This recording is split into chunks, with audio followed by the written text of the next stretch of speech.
The transformation agenda continues, this time to the Cabinet of Ministers' salaries and allowances. On Tuesday, Prime Minister Dickon Mitchell announced that some financial allowances previously given to ministers would no longer exist.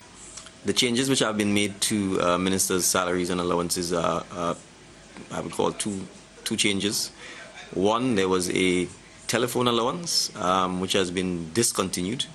A telephone allowance, which was a financial allowance, that has been discontinued because when we assumed office, it was clear that ministers were being provided with a cell phone at the expense of the government of Grenada, so there was no need to still have a fixed line telephone allowance, so we discontinued that. While on the topic of fuel, he declared some changes to be made to the supply of fuel for state ministers. We were advised that there was a quote-unquote free gas policy which allowed, I am not clear whether it's ministers or MPs or both, to obtain gasoline or fuel from the central police station.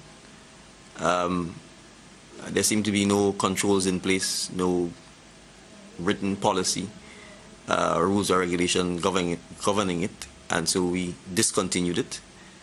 And instead we gave the ministers a $2,000 traveling allowance, which would allow them to, in fact, have gasoline and or a driver if they so choose. So those are the changes that have been made.